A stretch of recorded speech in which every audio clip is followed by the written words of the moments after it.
अगर आप भी लेना चाहते हैं देश दुनिया की तमाम जानकारी तो आज ही सब्सक्राइब करें हमारे चैनल को। साथ ही नीचे दिए बेल आइकन को जरूर दबाएं ताकि हर अपडेट आप तक पहुंच सके। नमस्कार, प्रवास साक्षी न्यूज़ नेटवर्क देख रहे हैं आप। मैं आपके साथ प्रणव तिवारी।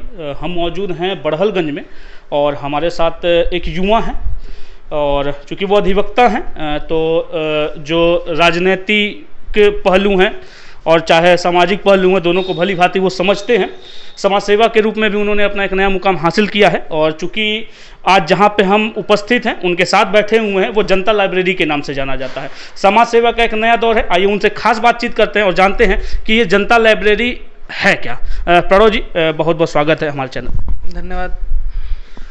जनता लाइब्रेरी नाम से तो पता चल रहा है कि जनता के लिए ही ये लाइब्रेरी बनाई गई है, लेकिन आपका इसमें विशेष बढ़ चढ़ कर क्या योगदान रहा है इस लाइब्रेरी के पूरे सेटअप करने के लिए? देखिए, जनता लाइब्रेरी की जो स्थापना है उसके पीछे का कारण ये है कि जब मैं बड़हलगंज से ग्रेजुएशन कंप्लीट करने के बाद गोरखपुर विश्वविद्यालय पढ़ने गया तो मुझे यह आत्मग्लानि अपने छात्रावासी जीवन में हुई, विशेष तौर से क्योंकि जो मेरे अगल बगल लोग रहते थे, विशेष तौर से मेरे एकदम कमरे के अगल बगल लोग, वो साहित्यिक रूप से बड़े जागृत लोग थे, बड़े संपन्न लोग थे। उसका कारण ये था कि उनकी जो पृष्ठभूमि थी वो बहुत अच्छी थी, मजबूत थी इन मामलों में। तो बातचीत में भी वो जो तथ्य रखते थे, जो कहानियाँ रखते थे, वो अच्छी चीज़ें होती थी। तो लगता था कि हम इससे महरूम रहे। तो जब इसका कारण खोजे तो हम जितने दोषी थे उससे ज़्यादा दोषी हमारा परिवेश था। हमारे यहाँ वो माहौल नहीं था। बचपन में हमारे लिए कॉमिक्स तो उपलब्ध थी, लेकिन और सारी चीज़ों के लिए जब हमको उम्र के हिसाब से जुड़ना चाहिए था तब हम उससे महरूम रहे, वो चीज़ें नहीं रहीं। तो ध्यान गया तो लगा कि लाइब्रेरी है यहाँ पे, विद्यालयों के पास, महाविद्यालयों के पास, लेकिन दुर्भाग्य होता है ना, जैसे देखिए कॉपी किताब के साथ बाध्यता नहीं होनी चाहिए, वो एकदम खुलेआम होना चाहिए। कोई कुछ भी पढ़ सकता है। आप चाहिए तो आप रश्मि रथ ही पढ़ सकते हैं, आप चाहिए तो विज्ञान की कोई किताब पढ़ सकते हैं। लेकिन विद्यालयों की, महाविद्यालयों की जो लाइब्रेरीज होती हैं, पुस्तकालय होते हैं, उन पर बाध्यता होती है, एक टाइम ड्यूरेशन होता है कि आप तभी जा सकते हैं, आप नहीं जा सकते, आप संडे को नहीं जा सकते हैं। तो उस बाध्यता को खत्म करने के लिए बस एक कोशिश थी कि एक ऐसी लाइब्रेरी हो जो 24x7 सबकी हो, कोई भी आ जाए, कोई भी पढ़ ले। तो बस एक लाइब्रेरी छोटी सी ही सही किसी तरीके से और जनता की कोशिशों के साथ, जनता के सहयोग से स्थापित की गई।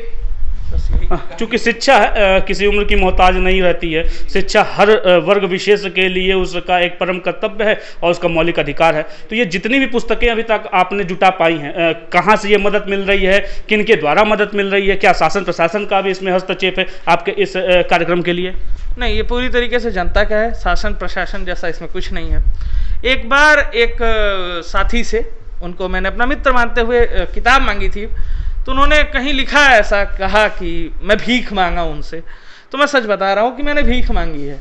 ये सब कुछ बताऊँ कि मेरा मतलब इस लाइब्रेरी में योगदान मात्र 40 किताबों, एक कुर्सी और एक मेज का है और इसका जो मंथली किराया होता है वो मुझसे बस किसी तरीके से मैं बेयर करता हूँ। और सारी किताबें, अलमारियाँ, ये सब कुछ मैंने लोगों से मांग कर ही जुटाई हैं और मैं इसको स्पष्ट कहता हूं क्योंकि इसीलिए इसका नाम ही जनता लाइब्रेरी है। ये जनता के लिए, जनता के द्वारा स्थापित लाइब्रेरी है। मैं मात्र माध्यम हूं संयोजक के रूप में। तो जनता की लाइब्रेरी है, जनता तक कहीं ना कहीं आप पहुंच भी रहे हैं। कितना अभी तक का जो आपने पूरा सेटअप कर रखा है, काफ़ी दिनों से ये जनता लाइब्रेरी लोगों के संज्ञान में आ भी चुका है, तो किन वर्ग तक आप पहुंच चुके हैं अभी और किन वर्गों तक पहुंचना बाकी है? देखिए, हम एकदम स्पष्ट रूप से कह रहे हैं, अभी तक हम बस 50% युवा वर्ग तक ही पहुँचे हैं। युवा वर्ग में भी 100% नहीं पहुँचे हैं। उसके पीछे कारण ये है कि हमारे संसाधन सीमित हैं। हम डिजिटल माध्यमों का ही उपयोग करके लोगों तक ज़्यादा जानकारियाँ दे पाए और सारी चीज़ें। अच्छा, इसकी स्थापना काल से ही हमेशा से समय हमारे बहुत अनुकूल नहीं रहा। कोविड काल जब शुरू हुआ था, पहला फेज, उसी के जस्ट बाद इसकी स्थापना जुलाई में की गई और अभी भी आप लगातार देख ही रहे हैं किस तरीके से कोरोना का बढ़ता क्रम, घटता क्रम। तो वो इसमें एक बहुत बड़ा कारण है। तो कोरोना काल में किसी तरीके से लाइब्रेरी, जैसे पिछले 20 दिनों से लाइब्रेरी एक तरीके से अस्थायी रूप से बंद ही है, मतलब डायरेक्ट हलचल नहीं है। तो ये दिक्कतें हैं, तो इसीलिए हम 50% युवा वर्ग तक ही इसको जो है अपने आप को सार्थक मानते हैं। शिक्षा और शिक्षा के साथ साथ जनता लाइब्रेरी, क्या अपील करना चाहते हैं तमाम लोगों को कि हाँ जनता लाइब्रेरी है, अगर आपको कहीं से लगता है कि आप पिछड़ रहे हो, शिक्षा में कहीं ना कहीं कोई बाधा है, तो वो आपसे डायरेक्ट या सीधा संपर्क कर सकता है? नहीं, देखिए मैंने कहा ना कि शिक्षा का जो आयाम होता है वो बहुत बृहद है, किसी का भी परिपक्व होना किसी भी लिहाज से संभव ही नहीं है। तो बस यह कोशिश कि हर आदमी, जैसे मैंने कहा, देखिए जब हम जवानी में होते हैं और हमारे पास बस पॉकेट मनी एक साधन होता है, तब हमको बहुत सारी चीज़ों को करने का मन होता है। हमारी जेब में 500 रुपये होते हैं और हमारे पास 500 सपने आके खड़े होते हैं। हमको पिक्चर भी देखनी होती है, कुछ आवश्यक अनावश्यक अपनी फरमाइशों को भी पूरा करना होता है। तब हम जिस साहित्य की तरफ जुड़ना भी चाहते हैं, तब हम उसको नहीं जुड़ते हैं, उसको सेकेंडरी अवस्था में छोड़ देते हैं। बहुत सारे लोगों के साथ ये हकीकत है। तो बस हम एक तो देखिए, मैं यहाँ पे किसी से भी, मतलब हमारी पूरी टीम जनता लाइब्रेरी, हमने डिसाइड किया कि हम किसी से 1 रुपया पढ़ने का नहीं लेंगे। आप सहयोग में मुझे 10 किताब दे देंगे, हम रख लेंगे, लेकिन यहाँ पुस्तकों को पढ़ने का कोई शुल्क नहीं। इसीलिए हम लगातार लाइब्रेरी एक अपना स्पेशल सेशन करती है, इंट्रेंस स्पेशल करके हम विद्यार्थियों को जागरूक करते हैं कि वो जो हम पुराने लोग हैं जो किसी विश्वविद्यालय में चयनित हैं, BHU हुआ, दिल्ली यूनिवर्सिटी हुआ, तो वो उनसे हम बातचीत करते हैं, आगे के विद्यार्थियों को बताते हैं। हमने एक प्रतियोगिता आयोजित की इसी कोविड काल में, डिजिटल प्रतियोगिता आयोजित की, डिजिटल आंदोलन से तो भाषण की वो प्रतियोगिता हुई। तो हमारा बस सर्वांगीण विकास को लेकर शिक्षा को ही केंद्र बनाकर काम करने की पूरी योजना है। अंतिम में जनता लाइब्रेरी के संयोजक के तौर पर तमाम नौजवानों को आपका एक संदेश?